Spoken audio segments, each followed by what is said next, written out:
The Warriors' future was uncertain. Are they going to break it up? Steve Kerr coming back. They get Jimmy Butler, and they surge all the way through, and now they're through the first round. The Warriors have guys, because of how special their star trio is, they can make the guys around them better. They can elevate the way that they play. And we saw that. Steph Curry, 3 points in the first half. Steps up in the second half, 19 points in the second half to carry them home.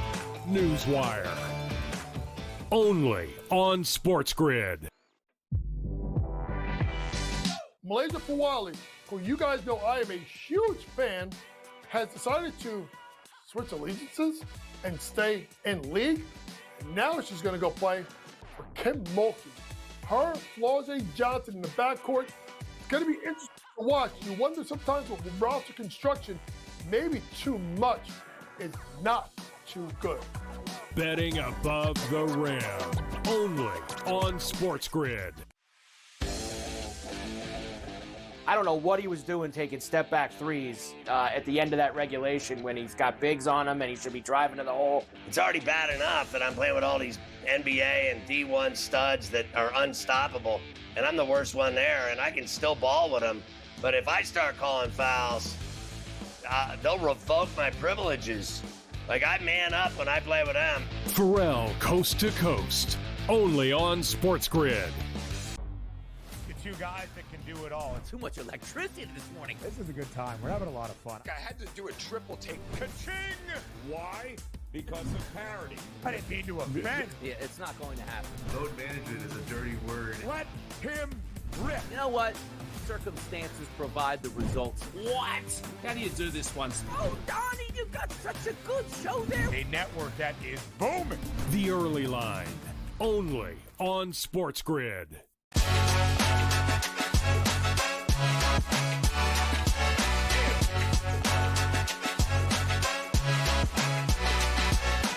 It's Cooper Flag Lottery Day. Which NBA team's future depends on landing the Duke freshman. Plus, ESPN's Matt Miller tells us who is next year's likely NFL draft #1 pick. Hello, everyone. Welcome to Front Office Sports Today from FOS Studios in New York City. I'm Baker Machado. And I'm Renee Washington. I hope you all enjoyed your Mother's Day weekend. Happy Sabrina Ionescu Day to all Oregon basketball fans who celebrate. And thank you guys for joining us each and every day as we're discussing the biggest happenings around the business of sports and culture. So first, let's dive into the shoot around. Yeah, and big news here, Renee. We are 115 days till NFL kickoff for the 2025 season. And now we know who the defending champion Philadelphia Eagles are going to face.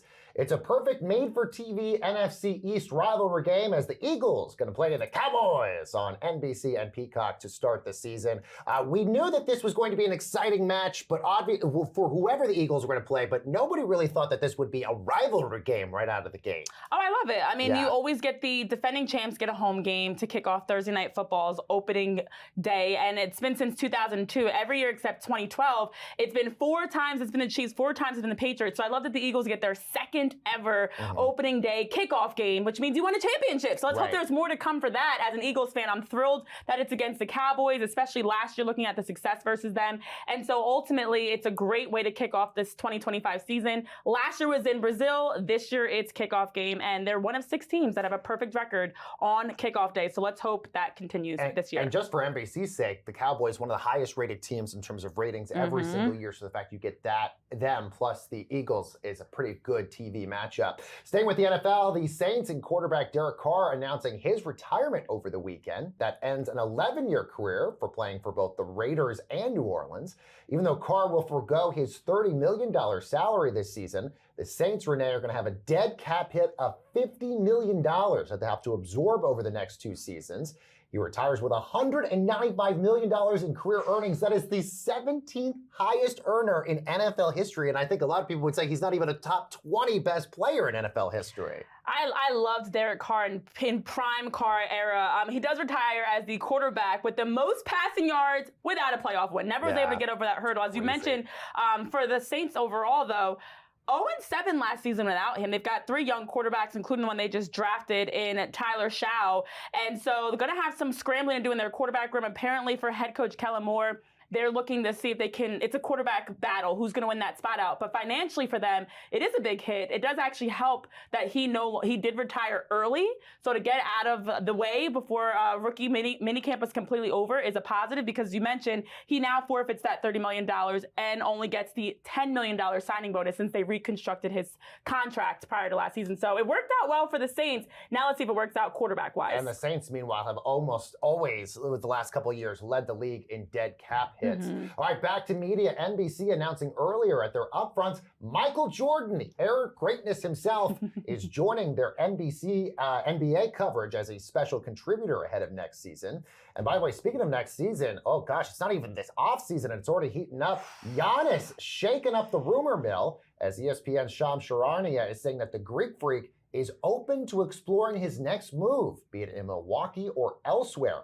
Now, Giannis is under a Supermax contract until the 26-27 season. So, Renee, bigger news here. MJ joining NBC or Giannis maybe on a new team? I'm going to go Giannis. I expected the MJ joining NBC. It was like when Tom Brady got in the booth. It was a matter of time. But I do say for Giannis, he's one of 7 players for the Bucks that's under contract for next season, as you mentioned with his deal. Damian Lillard, Kyle Kuzma, 2 of those guys. And the 3 of them are expected to earn $130 million of the Bucks' total $164 million payroll next season. So although they have guys like Bobby Portis and Brooke Lopez and Taurean Prince, who are all potentially going to become free agents next season, they have a lot riding on this move. They're able to move on from Giannis. Now, it does to me seem like for 30-year-old NBA champ, 2-time MVP, this is him seeking that LeBron James to Miami Heat move or Kevin Durant to the Warriors move. He wants to go somewhere he can win a championship, and I think with the Bucks being $23 million below the luxury tax, $41 million below the second apron without Lopez,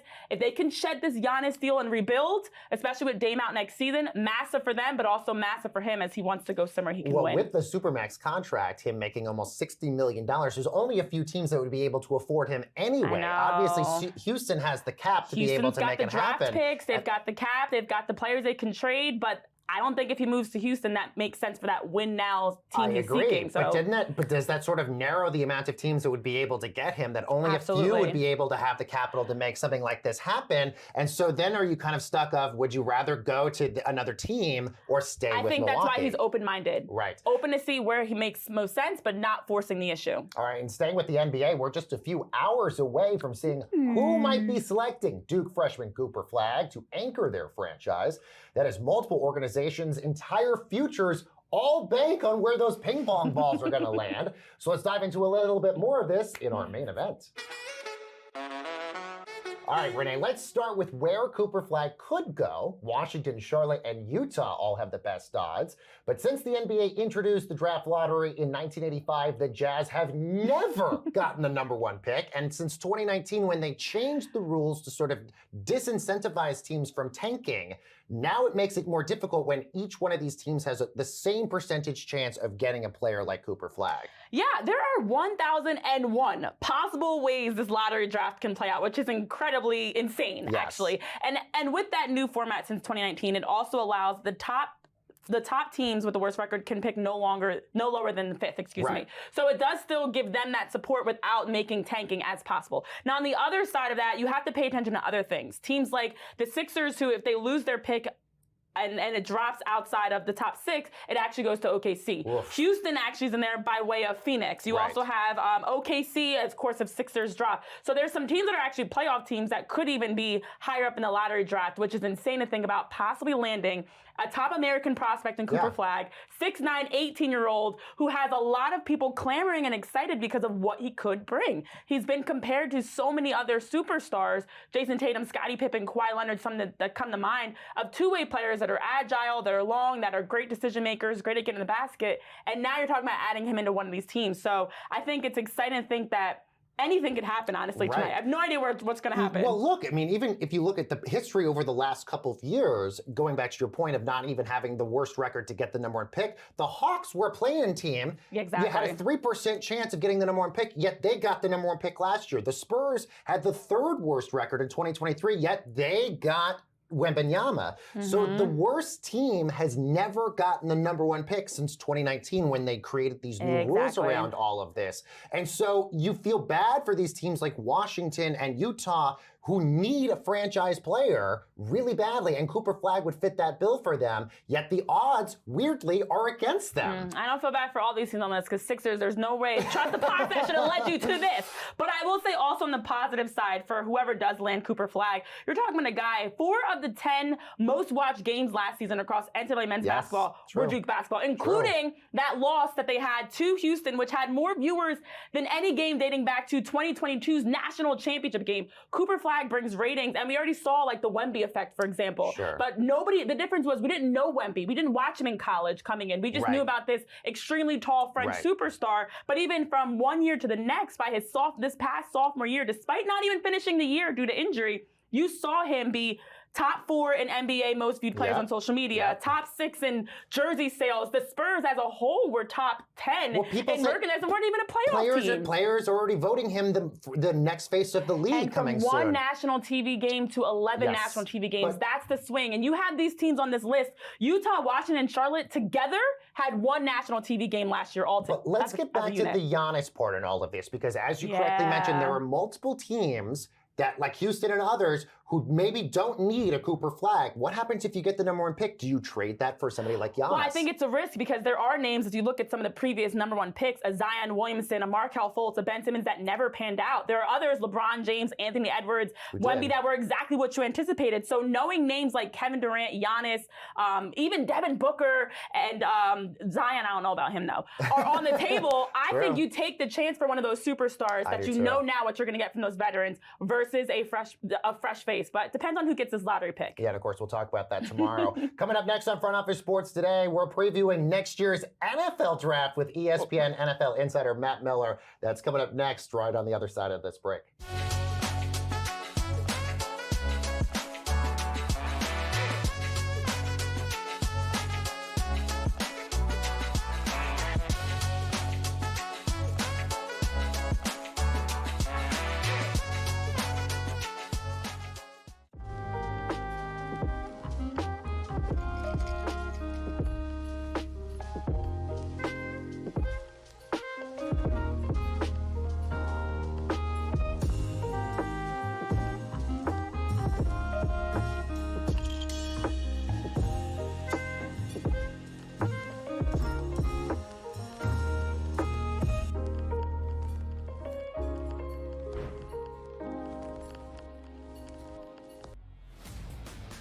Your college performance does not relate to the National Football League.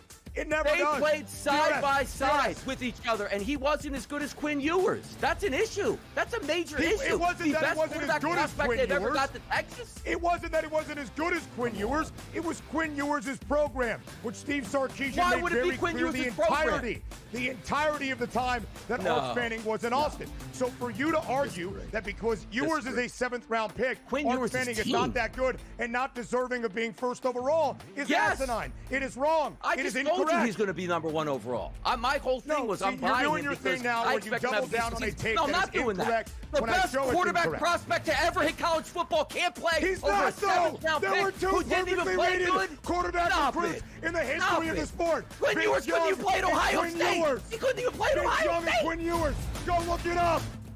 The Early Line, only on SportsGrid. We're going to go through every single thing, and I've got a great team behind me that's going to help me get the job done. I want this to be the place that people come to. There is going to be an energy to game time decisions that you will feel night in and night out. We are going to hit every single one of those markets that you need to know about. We will have everything at our disposal, and we will use that to our advantage. There is not going to be a better place, I promise you, than Game Time Decisions. I'm Kevin Walsh. Tune in to Game Time Decisions weekdays on SportsGrid.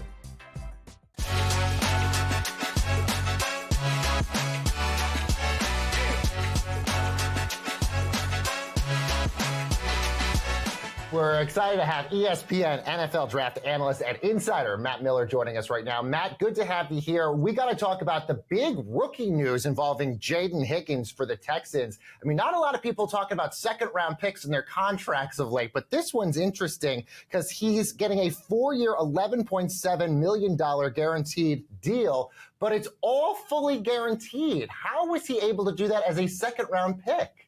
a great agent is how he was able to do that. Sometimes we see these deals break precedent. At first it was how much money was going to be fully guaranteed, where basically first round picks were asking these organizations just put the money in escrow, AKA write me a check for the fully guaranteed amount all up front. And we've seen that change over time. So this is really exciting for Jaden Higgins, who, a very good player coming out of Iowa State. I was surprised when the Houston Texans went wide receiver as early and as often as they did, because they drafted his teammate Jalen Noel as well. There's obviously some leverage there that they have where they say, okay, we were an early round 2 pick. Let's talk about a fully guaranteed rookie contract. So it's exciting. If you're a player now, it's maybe not just round 1 guys who are getting that fully guaranteed deal. So I'm excited to see, does this start a new trend to where maybe the top 50 picks get their deals guaranteed? But I promise you, the agent community is buzzing about this right now. Yeah, I mean, it is the first time this has ever happened in NFL history, and it does seem like it could open the door for more in the future as well, Matt. But I'm also curious, now that we've had a couple weeks to digest the NFL draft, which teams do you feel like best addressed the gaps they had in their roster in the NFL draft? Yeah, I have to start with the New England Patriots. And it's probably easy to pick a team that was bad last year because it means they have a lot of holes. It's easier to plug those holes when you're drafted early in each round. But I thought Mike Vrabel and Elliott Wolf did a great job protecting Drake May with Will Campbell and Jared Wilson on the offensive line. They added playmakers in Travion Henderson and Kyle Williams. And then they addressed the defense, which is Vrabel's specialty. Couple that with a really good free agent period. I thought New England did great.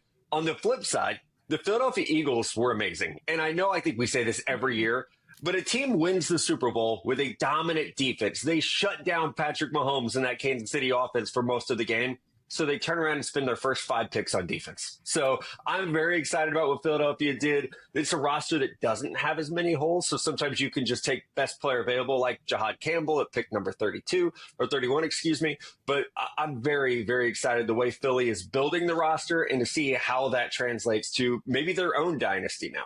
The Eagles fan in me is really happy, and they're clearly going to run it back now. That's what I just heard. Yes, but go ahead, Baker. Matt is basically saying, repeat, already they're running it back. Matt, I want to ask you a quick question, not so much about Shedeur Sanders, but sort of the evaluation process here, because obviously a lot of people had Shedeur Sanders pegged to be a first-round pick. That wasn't the case, and you saw a lot of coaches like Sean Payton and others say, listen, the mocks that we see in the media, don't pay attention to them because they're not what a lot of the teams are basically saying. I guess my question to you is do you sort of look at how you're evaluating skills differently than maybe after the Shedeur Sanders situation because of what happened? I think you're always trying to learn and do better at our jobs. I've known Sean a long time. He reads mock drafts. Don't let him lie to you about that. So, and he should read them because I had 9 picks right in my mock draft that he would have known if he had read it. So come on, Sean, you got it. ESPN.com, buddy. I will say this. There's so much that we know about players and there's so much we don't know. I had a 2nd round grade on Shedeur Sanders. He went in the 5th round. So there was obviously a disconnect. I think it is important for people to remember, though, once you get past a certain point in the draft as a quarterback, you're no longer seen as a starter. You're now being evaluated as a backup, and the math changes on a player when you're seen as a backup versus a starter. There is some level of attention and distraction that teams will accept for a starter. And we saw that in the 1st round. Players who've had some off-field issues were still drafted because teams view them as good enough to overcome that risk. But once you're seen as a backup, that changes. And I think with the way that the Sanders family handled the process by basically making teams recruit them instead of the other way around, once that calculus flips and you're no longer the surefire starter, that really changes perceptions. And so I don't know that I would say that I need to necessarily do my job differently. I think there's always more information that we can collect. And then my job, as being a front-facing person who explains things to the public, just having that ability to say, okay, here's where things change. Because once he fell out about the top 2 rounds, you're viewed as a backup, and the math changes on how teams are willing to take on any type of risk with you. So I think that's the important lesson, not just for myself and other draft analysts, but even for the public that follows the draft, is to understand the process a little bit better. Mm-hmm. Yeah, and one process that I'm trying to understand is what's going on in Pittsburgh with the Steelers, because, of course, brought in DK Metcalf, the trade with the Cowboys for George Pickens and getting draft picks in return for 2026, 2027. And then the looming question of where is Aaron Rodgers going? What is happening there? I know you've talked about the Steelers roster and this being one of their weaker ones under head coach Mike Tomlin. What do you see the Steelers really doing? Their quarterback room right now, not great. Mason Rudolph, they don't really have a starting quarterback. They don't really have a lot there, I should say. What do you think is going to happen with the Steelers? Are they landing Rodgers? We'll Seems see. Like I mean, there. no one knows what that guy's going to do, right? I would hate to even predict. He could announce as we're recording today that he's going to play for Pittsburgh or retire, or he may still be in the dark. I don't know what's going on with Aaron Rodgers. I jokingly said, the draft next year is in Pittsburgh. Maybe the Steelers want that first overall pick with the draft in the backdrop, have that first overall pick. But it does seem like they're quietly tanking a little bit here. Mason Rudolph at quarterback, Will Howard, who they drafted in the 6th round. So you don't expect a lot from that. You trade away one of your best playmakers in George Pickens. They let Najee Harris leave in free agency. They did draft Caleb Johnson in the 3rd round. I like their offensive line. They have a really good young offensive line. They obviously have some core pieces on defense. That's what they're known for. But this is a roster. I don't know how they're going to score points. And in today's NFL, you need to be able to score points to win. We've seen that play out in the last couple Super Bowls, the last several, honestly. So with Pittsburgh, Mike Tomlin, it feels like he's always going to be at 500 or better. So it's hard to predict against that. But with the way the roster looks like right now, even if we add Aaron Rodgers in, is DK Metcalf and Romeo Wilson, who really had a quiet rookie season, is that enough to get this team past Baltimore, Cincinnati? Cleveland's probably fine, but is it enough to get you past Baltimore and Cincinnati? It really doesn't look so on paper. Matt, we got about less than 40 seconds with you. It's never too early to start the draft conversation for next year. Obviously, all eyes maybe on Arch Manning. Is he going to be number 1, you think, next year? So I'm going to say this, no, because I don't think Arch Manning will be a one-and-done quarterback in college. The Manning family has a history of exhausting their eligibility. There's no rush to get to the NFL for money for him either, thankfully with NIL as well. I don't think we see Arch until 2027 or maybe 2028 when his eligibility will be up. So I know we're all on Arch watch, but I think we got a couple years of it. Our thanks to ESPN's Matt Miller, and don't go anywhere. We got more Front Office Sports Today right after this.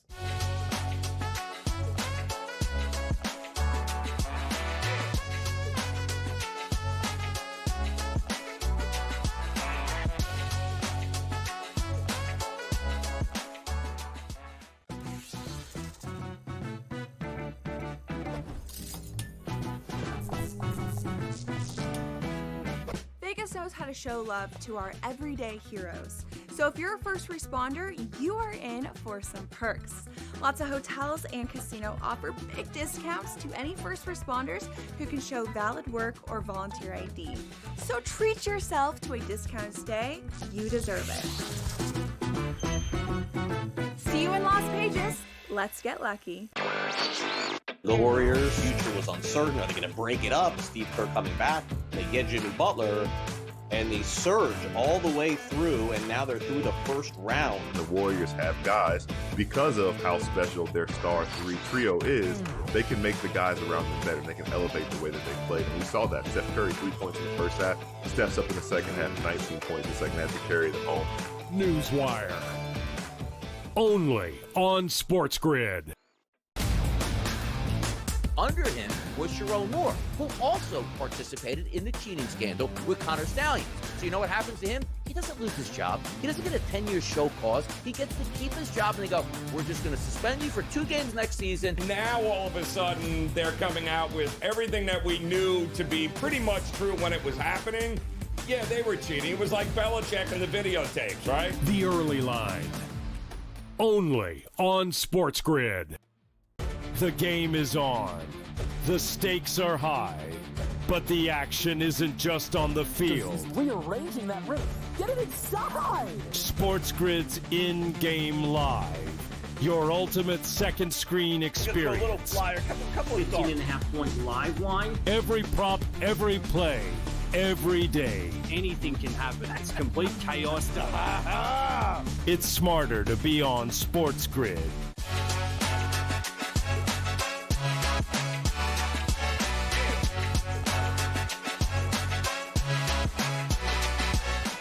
And welcome back, everyone, to Front Office Sports today. The U.S. and China say they're pausing respective tariffs on each other for 90 days. That while they continue working on a larger deal. Now, the U.S. plans to reduce its Chinese tariffs from 145% to 30%.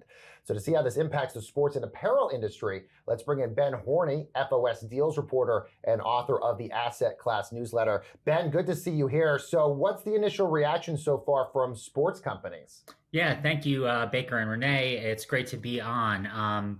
The market, which includes, the big sports retailers like Nike, Adidas, Under Armour, the market's up. People are generally reacting positively to this, although it's hard to tell what the long-term impact might be. As you said, it's a 90-day pause. So this is similar to what the Trump administration did with Canada and Mexico earlier in the year. It's President Trump is trying this kind of strong arm attitude, aggressive stance of we're going to throw massive tariffs at you. This tends to signal that Trump might have softened his stance when it comes to China, possibly in response to the rumbling and roiling markets. Has been faced with, difficult, struggling economic times recently. There's been small sports retailers that I spoke to a few weeks back were concerned about the tariffs. They were facing massive bills. One that I spoke to in particular said he was facing a potential $100,000 tariff bill. And the interesting kind of aspect here is that China is one of the major players in terms of this trade war. And this certainly is a de-escalation of the trade war. But to your point, it's a 90-day pause. So 3 months from now, we don't know what's going to happen. It's still hard for companies to plan because they don't know if this will just come right back in 90 days. Yeah, and for consumers, Ben, this is a lot to digest and process.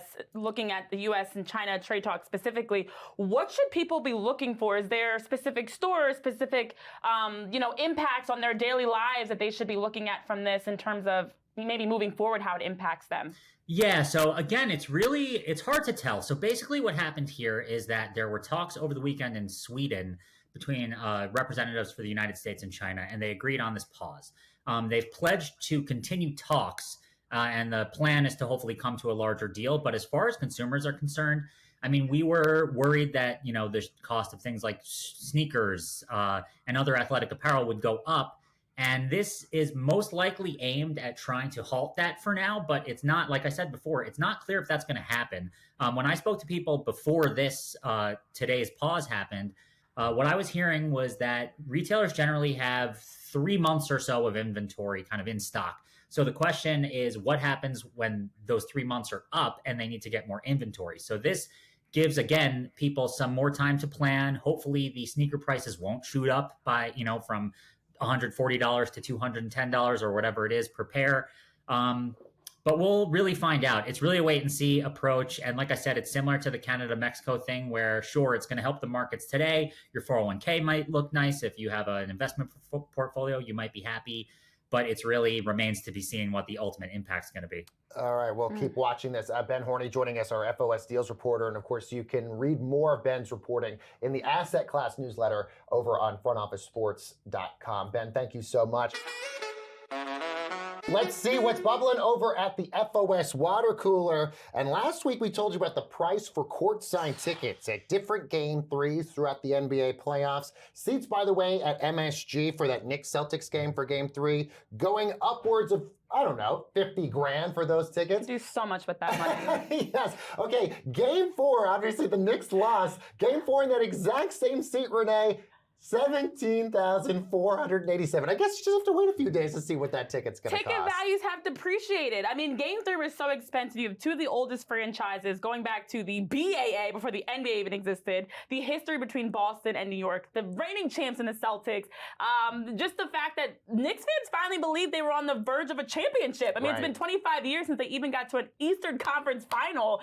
And we all know 1973 was the last time they won it all. So for the Knicks, it felt like they were believing. And I actually actually still believe this Knicks team has the potential to go deep. I mean, New York in general over the last year, from Gotham FC winning the NWSL in 2023 to the WNBA champs in the Liberty, even in soccer with the Red Bulls and World Series with the Yankees, there's been like a championship push. So I still think maybe Game 3 was discouraging, but I still believe this Knicks team can have a deep run. And these ticket sales probably are going to go back up. Yeah, well, the thing is first of all, thanks to our friends at TickPick for giving us this information. You would have to think, though, what if the Knicks won Game 3? What would that ticket price for Game 4 be? If well, the now Knicks Game were about 6. Or even Game 6, like how much would that be? I think they'd be back on the bandwagon. You win the next game. People are believing again. Ticket prices are going back up, but not just in Suite 200 with the VIPs. I think all the ticket prices are going up. By the way, guys, that's going to do it for this edition of the show. But tomorrow, join us. We are joined by a really special guest, Nick Barlage, the CEO of Rock Entertainment Group. That's the organization that owns the Cleveland Cavs. Maybe we'll get some questions into what's going on with them for the playoffs. We'll see you tomorrow.